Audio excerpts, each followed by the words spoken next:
Hello दोस्तों, जहां एक तरफ दुनिया विकास के नाम पर कई टेक्नोलॉजी को अपना रही है, वहीं कुछ जनजातियां मौजूद है जिन्हें प्रकृति के बीच में बिना किसी सुख सुविधा के रहने का ढंग इतना ज्यादा अलग है कि ऐसा महसूस होता है कि ये किसी और दुनिया के जीव हैं। अब भला आप खुद ही सोचिए कि अगर किसी के ऊपर थूक दिया जाए तो वह इसे अपना अपमान समझेगा, लेकिन अफ्रीका में रहने वाले मसाई जनजाति के लोग इसे आशीर्वाद के रूप में लेते हैं। सिर्फ इतना ही नहीं, ऐसी और कई सारी जनजातियां मौजूद है जो जंगली और खूंखार जानवरों से भी ज्यादा खतरनाक है और इसके नजदीक जाना यानी अपनी मौत को बुलावा देने के बराबर है। अब ये जाति कौन सी है और किस तरह से अपना जीवन जीता है, चलिए जानते हैं। मसाई ट्रिब। सबसे पहले बात करते हैं अफ्रीका के तंजानिया में रहने वाले मसाई जनजाति के बारे में। ये जनजाति पिछले 5000 साल से पुराने तौर तरीके के साथ रह रही है। यहाँ रहने वाले लोगों का मुख्य पेशा गायों को पालना और इसी के इर्द गिर्द इनकी अर्थव्यवस्था घूमती है, लेकिन इनकी सबसे बड़ी चुनौती जंगली जानवर है जो इनके द्वारा पाले गए गायों पर हमला करने से पीछे नहीं हटती है। लेकिन मसाई जनजाति के लोग भी जानवरों से बिल्कुल कम नहीं है, जो अपनी गाय को बचाने के लिए शेर और चीतों जैसे खूंखार जानवरों से लड़ना आसान बात तो नहीं है। लेकिन सामने वाला जानवर क्या है, इन्हें बस इतना पता है कि इनकी अर्थव्यवस्था गायों के ऊपर निर्भर करती है और इन्हें सुरक्षित रखना इनका सबसे बड़ा फर्ज है।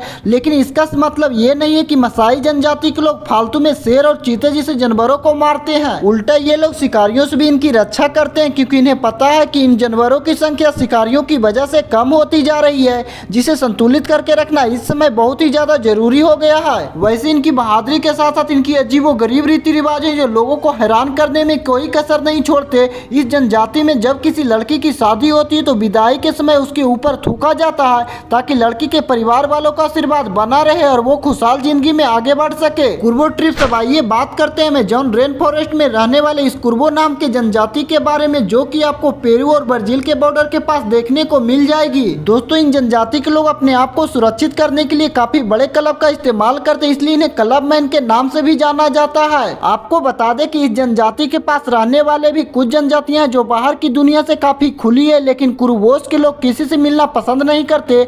इन्हें हमेशा अलग रहना अच्छा लगता है, इसलिए आसपास की जितनी भी जनजातियां हैं वो इन्हें अजीब समझती है। साल 1998 में 2 लोग जंगल के अंदर गए, उनमें से एक बीमार पड़ गया जिसे तुरंत हॉस्पिटल लाना पड़ा। उसने जंगल में अपने पूरे एक्सपीरियंस के बारे में बताया, तो उसी बातों के दौरान उसने कुर्बो ट्रिब्स के बारे में भी काफी कुछ बताया। उनका कहना था कि इन लोगों को बाहर से आए हुए लोगों के साथ घुलना मिलना बिल्कुल पसंद नहीं है। अगर ये चाहे तो सामने वालों पर हमला भी कर सकते हैं। हमला करने के लिए ये लोग तीर धनुष और शॉटगन का इस्तेमाल करते हैं। कावाहिबा ट्रिब्स। अब आइए आपको अमेज़न के जंगलों में रहने वाले कावाहिबा जनजाति के बारे में बताते हैं। ब्राजील की अथॉरिटी के अनुसार इस जनजाति में करीब 50 लोग रहते हैं और ऐसा कहा जाता है कि आने वाले समय में ये नंबर बहुत ही ज्यादा गिर जाएगा, क्योंकि इस जनजाति के लोग अपने बच्चे पैदा नहीं करना चाहते हैं और इनका ऐसा करने की सबसे बड़ी वजह है जरूरी चीजों की कमी। इन जनजाति लोगों के पास ये बात बड़े अच्छे से पता है कि आज नहीं तो कल लकड़ियां काटने वाले आएंगे और यहाँ की लकड़ियां काट कर ले जाएंगे, और उनके साथ ऐसा होता भी रहा। जिस इलाके में रहते हैं वहाँ पर कई सारी लकड़ियां काटी जाती है,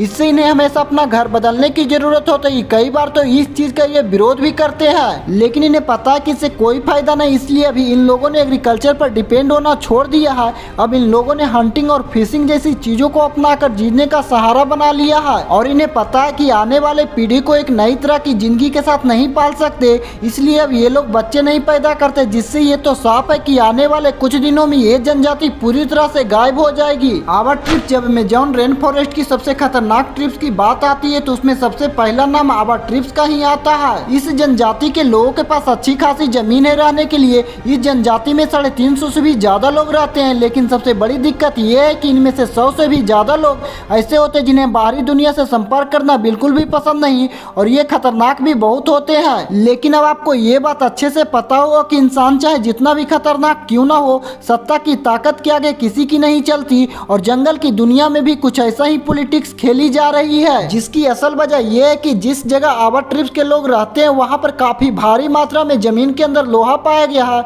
इसे खोदकर सरकार निकालना चाहती है, इसी के चक्कर में लगातार यहाँ पेड़ काटे जा रहे हैं और ये रहने वाले आवा ट्रिब्स के लोग को भगाया जा रहा। हद तो तब हो गई जब इस जनजाति के एक शख्स ने इनकी एरिया में लकड़ी काटने वाले लोगों का विरोध किया, तो उन लोगों ने मिलकर इनकी बहुत ज्यादा पिटाई की, वो भी आंखों पर पट्टी बांधकर, क्योंकि उन्हें पता है कि ये लोग काफी निडर और ताकतवर किस्म के होते हैं। हालांकि जब ये सारी बातें बाहर निकली तो फेडरल जज ने ये निर्णय लिया कि यहाँ रहने वाले जनजाति को 180 दिनों के अंदर ये जगह छोड़कर जानी होगी, पर फिर भी यहाँ रहने वाले लोग नहीं माने, लगातार विरोध करते रहे। उनके विरोध करने के बावजूद लकड़ियां काटने की सिलसिला जारी रहा। यहाँ तक कि लोगों ने इस इलाके में आग लगाने भी शुरू कर दिए ताकि यहाँ रहने वाले जनजाति डर कर भाग जाए, उनके लिए लकड़ियां काटना आसान हो जाए। पर ये सारी चीजों के बावजूद यहाँ रहने वाले लोग लगातार अपनी जमीन के लिए लड़ रहे हैं। आपको बता दें कि ये लोग बहादुर होने के साथ साथ काफी क्रिएटिव होते हैं। इनके रीति रिवाज की वजह से ही जाना जाता है। करवा नाम की इस रिवाज के मुताबिक यहाँ की महिलाएं सुग्गे, तोते, किंग वल्चर के पंखों से सजाती है,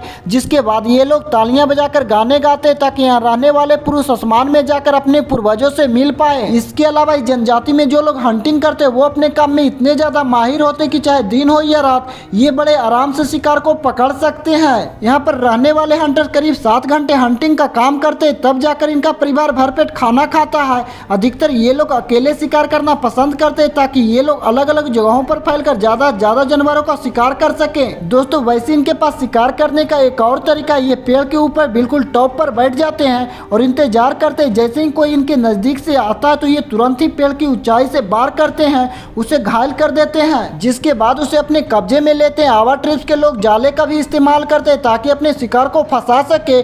जैसे इनका शिकार फंस जाता है तो वैसे ही उस पर वार करके उसे घायल कर देते हैं। शिकार पर वार करने के लिए इनके पास शॉटगन होती है जिससे ये लोग खुद अपने हाथों से तैयार करते हैं। दोस्तों इन जनजाति का शिकार बड़े साइज के चूहे वगैरह होते हैं। हालांकि कभी कभी ये लोग हिरन पर वार करने से भी पीछे नहीं हटते। और दोस्तों जैसा कि हमने आपको बताया कि ब्राजील की सरकार ने ये बिल्कुल नहीं चाहती कि इतनी बड़ी संख्या में ये जनजाति ब्राजील की जंगलों पर कब्जा कर ले, इसलिए 2014 में ब्राजील के गवर्नमेंट ने आर्मी के लोगों को पूरे हथियार के सहित वहां भेजा, जिसमें बुलडोजर और हेलीकॉप्टर भी शामिल थे ताकि यहाँ रहने वाले आवा ट्रिप्स को लोगों को यहाँ से हटाया जा सके। इस ऑपरेशन को ब्राजील का सबसे बड़े ऑपरेशन के तौर पर जाना जाता है, जिसमें न सिर्फ इस जनजाति के लोगों को नुकसान हुआ बल्कि इस लोगों ने आर्मी के जवानों को भी अपने हथियारों से घायल करने में कोई कसर नहीं छोड़ी। तो दोस्तों ये थी दुनिया की कुछ ऐसी खतरनाक जनजातियां जो खुद तो खतरे में है, इसलिए अगर मौका मिलता है तो ये दूसरों पर भी खतरा पहुंचाने में कोई कसर नहीं छोड़ती। बाकी आपको उनके बारे में क्या जानते हैं कमेंट करके जरूर बताइए। अगर इस वीडियो से कुछ नया जानने या सीखने को मिला हो तो प्लीज इस वीडियो को लाइक करके अपने दोस्तों और फैमिली के साथ शेयर जरूर करें। आप इस चैनल पर नए हैं तो प्लीज चैनल को सब्सक्राइब कर लीजिए।